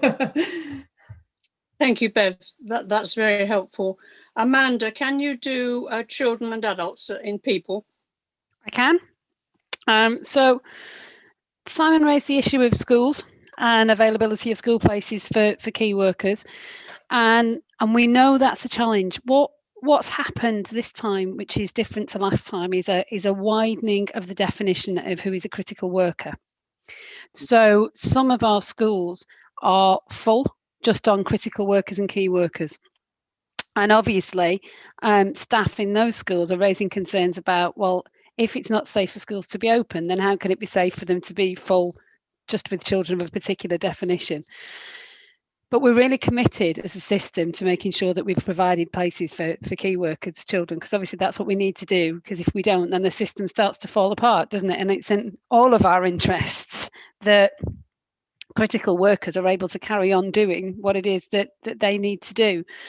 So we've got daily meetings, and we're looking at how can we share resources, how can we share space, how can we organise ourselves slightly differently so that we can manage enough spaces for vulnerable children, enough spaces for key worker children, and also the requirement for online learning. So you know, the schools have been fabulous in trying to manage this over the last, well, over the entire pandemic, but certainly over the last kind of week or so of very fastly changing guidance and circumstances. And there is a real commitment, and has been all along, to kind of working together as one system and making this work. So if people are struggling with school provision, please do let me know for your key working staff, because then I can obviously pick that up and reflect that in those conversations. We've also raised it with DFE today in relation to the need to have much clearer guidance in a number of these areas. So we've been in a call with them, and they've taken that away. Children's social care is doing okay. I think there's a recognition that we've been here before. You know, we've been in lockdown before. We've got some good systems and processes in place. We're not seeing, thankfully, an impact on staff sickness levels. We did have a bit of a blip, but that seems to be better now. So, you know, children that are in need are still being visited. Children who need protection will still be supported. Our children who we're the corporate parents of will still get our full support. So those systems are still working, and I think it's really important for anybody watching this. If anybody is concerned about the safety of a child, then services are still open. So please do report that, and don't wait until it's critical. If people feel the need for help, then ask for early help and ask for support. Don't wait until it's a crisis. Because in the last lockdown, what we didn't see was a massive spike in need for children's social care, like a number of authorities did. What we did see was a big rise in support offered from our early help services, and that's really, really important. So please do pass that through. Adult social care, Pippa's also on the call, so we'll reflect. It's really difficult. You know, they're very busy because obviously they're part of the same system that works with health colleagues, and we've heard about what that's like. We are bringing in additional resources, particularly into the hospital teams, to make sure that we can continue that flow and continue to offer that support. And also looking within our mental health services around how we can make sure we've got enough people there, because again, they're very busy at the moment. I think we all recognise it's going to be a difficult few weeks, but it isn't March. You know, we know how to do some of this that we didn't know how to do in March, and it's not as unknown as it was then. So I think we've just kind of got to hold our nerve and you know, carry on supporting each other to get through this next bit of this. I think it's really important to say that the staff have been amazing and continue to be amazing. You know, people are tired.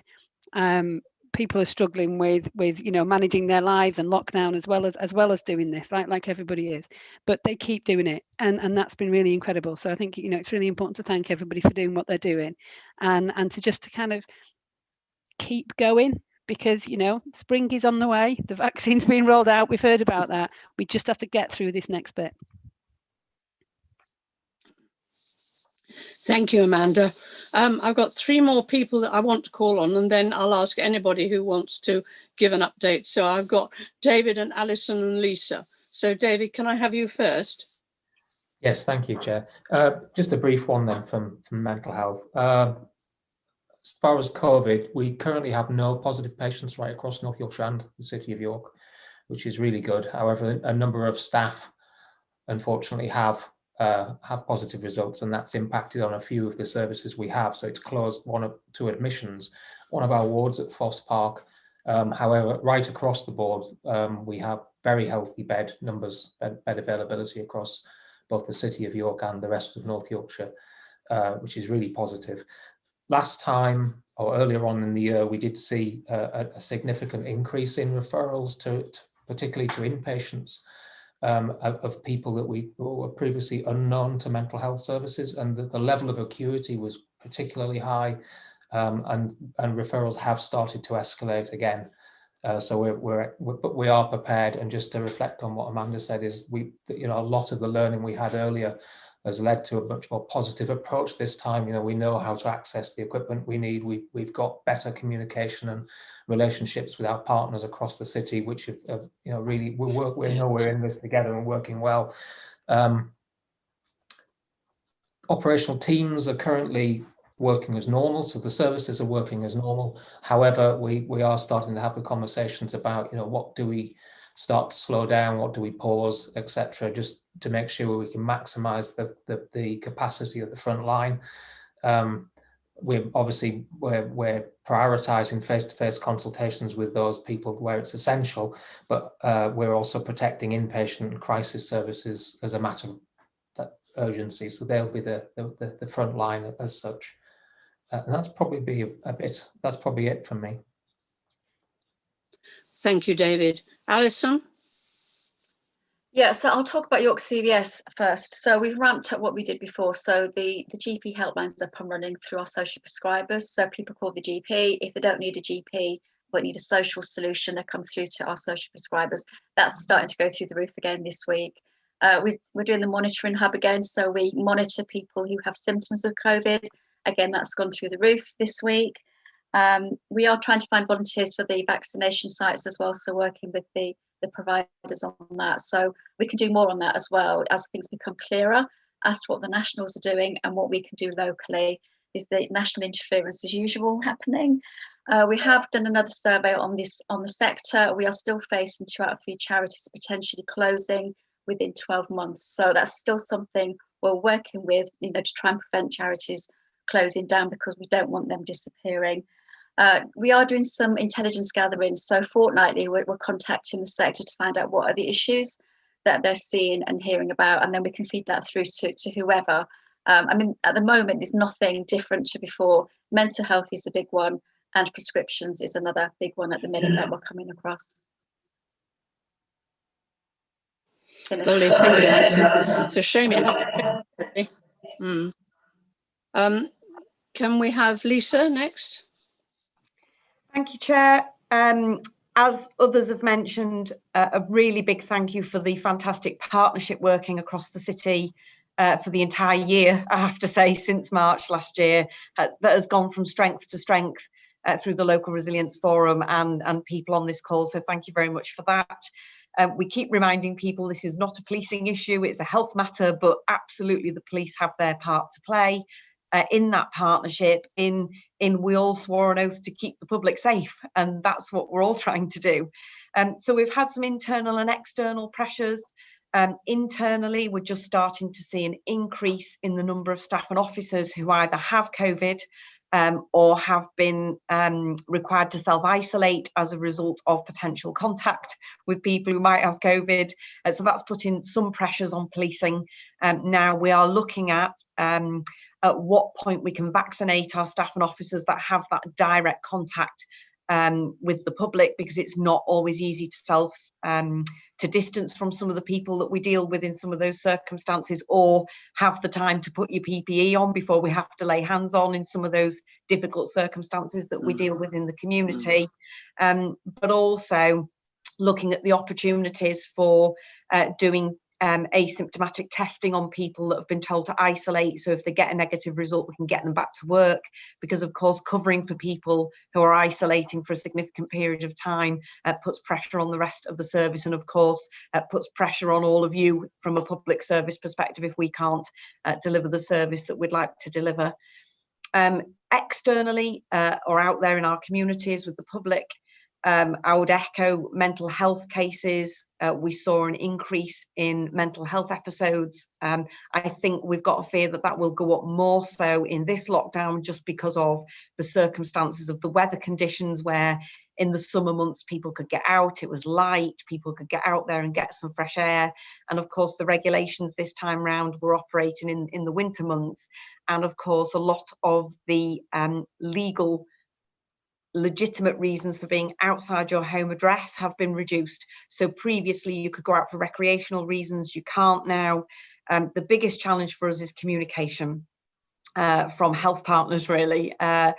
There are already people contacting us in their droves, trying to work their way around how far they can stretch the regulations. So we've had people contacting us saying, I know I can go out to exercise, we're off work, our children are off school, can we go to the North York Moors for our one period of exercise for the whole day? Local really does mean local.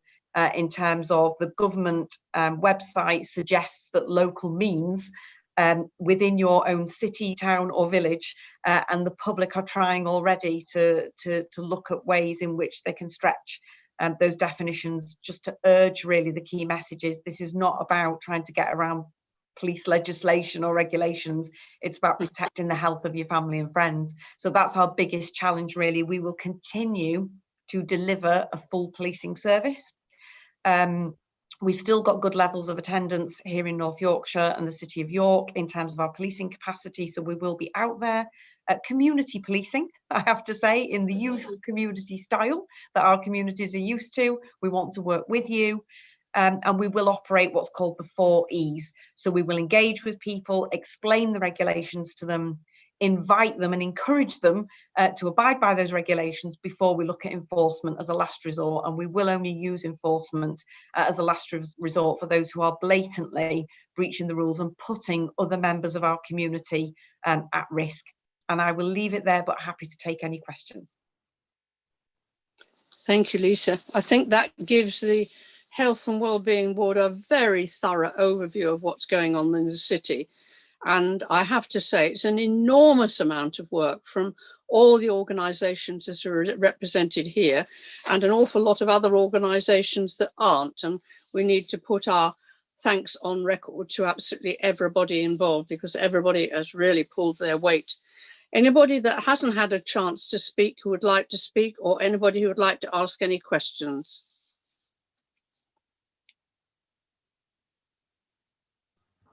Sian. Sorry, could I just say a massive thank you to City of York Council as one of the voluntary organisations that are commissioned through you, in terms of your flexibility and understanding that we can't currently do what we normally do, but we're busy trying to do things that are more helpful. And I know we have been working within the wider CVS team to help with some of the work they're doing. So without your willingness to let us do what we think is best for the community, the needs that are facing us, we wouldn't be able to be as useful and helpful and effective as we are. And I know that other partners are engaging around that, around making sure that we do the responses that are necessary. But I think it's really important to acknowledge that you, as our commissioner, have been really flexible and understanding in terms of you want us to do the right things, not the things that you originally paid us to do, if that makes sense. It does. Thank you, Sian. Thank you very much. Anna. Thank you, Chair. Could I just sort of ask whether we're having any issues reporting through about vaccinations for people who are being invited? Because I've had a couple of different residents from different practices that have been in touch with me and just sort of raised concerns about how they were approached, whether it was sort of asking them to go online to book links and they didn't have internet access. And it seems like it's a little bit different how each of the different practices are sort of managing that process. And I understand that obviously it's very difficult when you don't know how many vaccines you're going to get in to plan very far ahead and sort of set up these surgeries. But is the best practice being shared now across the network in York so that different practices sort of learn from what's working here, there and everywhere? Because it'd just be a shame if some people are, you know, sort of one, I've heard stories where it's one partners with one practice and one with another and they've both had very different experiences. So it'd be good to know that residents just have sort of more coherent experience across the board. If somebody could just weigh in on that, please. Nigel, can you respond, and then I'll bring Sharon in afterwards. And Sharon, that will have to be the wrap up because we've gone way over on our time, I'm afraid. Nigel. Yeah, I'm happy to take that comment back and look into that a bit further for you. You'll understand that this week, of course, there was a change to the national rollout from the 2-dose vaccination schedule to the 1 dose, and so for this week and into next week, there will be some communications that might be coming through in different ways about postponing the 2nd doses. But I will take that back and look into that for you. So thanks very much, and please email me if there's any other comments for that. Thank you, Nigel. Sharon. Yes, just quickly on the vaccination issue, Nigel, if the council can help in any way with communications, just let us know, and we can look to see whether we can help get some of those messages out through our networks. I've just jotted a couple of things down really to quickly wrap up. I think that it's clear that there's a phenomenal amount of work going on across the city, across all partners, and you know, that's to everyone's credit. I think we recognise that the picture with the pandemic is going to get worse over the next few weeks before it starts to get better. But we have the hope of the vaccine on the horizon, longer days, and all of that to look forward to, really. In terms of some of the things that are going really well, everybody's talked about the whole system and partnership working. We're supporting each other. Number of people commented that we've been here before. We learned such a lot through the first lockdown, and so we've got those processes in place that we know work well, and that we're able to stand up very quickly. And then as a city, our shared aspirations to protect the vulnerable, to keep the city safe, you know, to work together to get a grip on the pandemic, and start to get some sort of normal life to York again, hopefully in the not so distant future. So I'll stop there, Chair. Thank you. I think we'd all join you in that wish, Sharon. In the not so distant future would be very good. Thank you so much, everybody, for contributing to that discussion. That was really quite enlightening. So we go on now. Pippa, thank you for being so patient. We're now going to look at the very important area of the Better Care Fund, which is agenda item 8 on page 43. So Pippa, would you like to introduce it? Yes, thank you, Chair. So I don't think at this stage the board needs a lengthy discussion about this. In the context of all of the discussion we've had this evening, the Better Care Fund is a piece in the background about how we plan and work together in partnership to deliver those preventative schemes and to integrate services as far as possible. In some ways, this report is the bearer of glad tidings, which is that really, as a direct result of the pandemic, there's been a reduction in the bureaucracy surrounding Better Care Fund from the national perspective. So we're not required to submit a formal plan for the current financial year. Members probably remember that very often we get the policy and planning requirements well into the financial year and it's almost meaningless. So we've had to roll forward plans. We will be asked to submit an expenditure report that will kind of submit the evidence around how we've used the fund in this current financial year. And that's why in the recommendations I've asked that the board delegate sign off to yourself, Chair. Yes. I just want to draw attention to a couple of things. We have had on the 3rd of December a formal publication from the government confirming that the Better Care Fund and Improved Better Care Fund will continue into the 2021-2022 financial year. So that's been in the balance during the autumn, and now we know that that will definitely continue, which is good news, and it gives us some stability. And we will get some further detail about the specific financial allocations around that. And at paragraph 13 in the report, I just have referred to the fact that those financial assumptions are rolling forward, and we want to review the current plan to make sure that we continue to deliver the best impact possible on the outcomes that we're looking to achieve. And we're going to be doing that very rapidly, and a lot of that will draw on the existing intelligence and evaluation material we have from our performance framework. But it's meant that we didn't confirm a full year to people as soon as the announcement was made that BCF is continuing, because we just want to make sure we're getting that right. And the proposal really is to draw on the intelligence from the work that Peter shared earlier around population health management, to consider the Marmot review and what we know about health inequalities, and how we need to use the Better Care Fund as a lever for prevention and integration. So I think there's nothing has changed about our ambitions or the principles. We hope that the national policy and planning requirements for the next financial year will be published either towards the end of this month or possibly in February. Often those publications have ended up being delayed because of other pressures at government level. So we will pursue what we think is right for the system, and as always continue to work in partnership both with providers and people that need services. Happy to answer questions if people have any, Chair. Yes, thank you, Pippa. I think the information that it's going on into 2021-22 is very welcome, not only for the schemes that are funded by the BCF, but also the BCF pays for some people's employment. For example, the local area coordinators, and anybody that's employed with BCF funding needs some security, especially in the present circumstances. So that's very, very welcome. Denise has a question.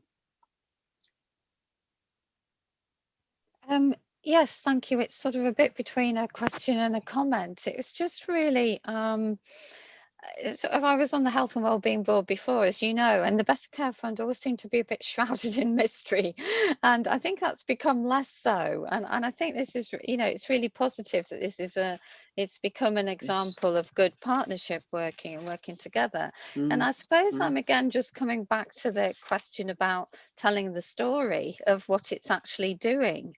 You've got, I mean, maybe this is reported to the board in another paper and I've missed this because I've just come back, but you've got 8 million of council schemes and 8 million of CCG schemes in the current year and the Disabled Facilities Grant. And Carol, you just mentioned the local area coordinators and hospital discharge support for carers. It would be really good just for the public to be able to see exactly what this is supporting and all the good things that it's doing. And I just wonder if we can make sure that thank you, Denise. happens. It's a tricky one. I see it all, of course, because I sign it off.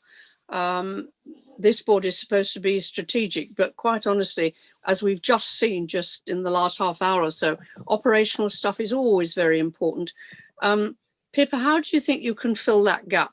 Yeah, so you're absolutely right, Councillor Crackhill, and because I'm conscious that it is a bit of a bureaucratic rabbit hole, I always try and bring somebody with me who can tell the story of some of the schemes. So we've had Jennifer Allett from Age UK back in October talking about the Home from Hospital scheme. We've had the social prescribing team come and other colleagues doing similar work, which is always much more engaging and interesting for anybody listening. In paragraph 3, I did refer to the fact that we had the annual report on the Better Care Fund in the October meeting. I think it was October. Anyway, so if people want to go back, it's all there. And I thought I had included a link to those papers in this. But in any case, I'm very able to forward those on to people. So that has a lot of written information about the schemes. And what I was going to propose is that once we've done this rapid review, we would bring back something more descriptive and complete about where we think the scheme is going, where the fund is going for the future, and how it's going to underpin whole system integration and prevention. That's fine. Yes, thank you. If either you or Tracy can circulate that link, not just to Denise, but to everybody for the report, I think that would be very useful. If members of the public are watching through the website, it is accessible through the council's access to previous meetings as well. Oh yes, of course. Yes, thank you for saying that. Right, we have 2 recommendations: to receive the report, which we've done, and to delegate the responsibility for signing it off to the chair and the vice chair, with the CCG accountable officer and the corporate director of people. Pippa? Thank you. And there's actually a third recommendation that sneaks in at page 47, which is just to note the intention to review the allocations. Yes. Okay. Is anybody dissenting from those recommendations? In which case you can assume they're all agreed. Thank you very much, Pippa. Thank you for that. And then our final report is from Sian, who has also been very patient. And it's a very interesting report from Health Watch. So Sian, would you like to introduce it? Yes, sorry, couldn't find the unmute button at a critical moment. I know I'm not going to go through the report. I'm assuming you've all read it, but I think what I want to say is, I know some people will read this and say, it's not statistically significant. We haven't engaged with enough people, but we knew that it would be really challenging to start this work during the pandemic. We also thought, if not now, when? I know with so many of you, we've had these discussions over and over in different meetings, both public and less public, around the issues that we face, the challenges of engagement with and understanding of the experiences of how it feels to live in York as a person who's Black, Asian, or from an ethnic minority group. This report for us is not a full stop. It's an opening question. I'm delighted that as part of this work, we've developed better relationships with York Racial Equality Network, with a newly emerging Speak Up Diversity group, with York Travellers Trust. We've also been working, after we've completed this report, with Bianca and the minority group in York, looking at the impact for migrants in York. So for me, this is about, we've started the conversation, it's begun. We are committed to continuing on a journey to engage more people. But I guess who wants to join me in this conversation and keep it going and make sure that we use all of our systems, all of our networks to make sure everyone knows this conversation is happening now and we want to be part of it. Thank you, Sian. It's very interesting, the groups that you contacted. I can't find the right page at the moment. I remember the Travellers Trust were very pleased that you contacted them. And of course, they are an ethnic minority group, which often are not recognised as such. So it's good that you're saying it's the beginning of some work, because it's work that certainly needs doing, and we'll all be able to learn from it. So we might be needing an update at some point when you've gone a little further along the road. It is only to receive the report, but if there are a couple of questions, I'm sure Sian would do her best to answer them. If not, if anybody has any further information they could feed into Sian, or any particular questions that they would like asked, if you could email Tracy and Tracy will hand them on to Sian, that would be extremely useful. Right, I think we've got to the end of the agenda. I haven't been notified of any urgent business. It's been a fascinating meeting. I'm really grateful to everybody for their contributions. And Pippa, did you want to say something else before we finish? I've lost you. Sorry, I was a bit slow on the uptake, wasn't I? It was just to say thank you to Sian and to Healthwatch York, because this is really good timing, and to say that the Humber Coast and Vale Integrated Care System has been promoting some work around inequalities on this issue, and I think there's a good opportunity to join this up with that, and some of the colleagues around the table will be aware of that. So I'll take it as a task for me to make that connection. Thank you, Pippa. That's very helpful. Right, I think that's everybody now. So thank you all very much. At the start of 2021, let's wish everybody, every resident, a good year, a better year, an improving year, and do your best to keep healthy. Hands, face, space, and fresh air is my fourth one. I know it doesn't quite work with the other three, but I think it's really important. So thank you, everybody, and good night.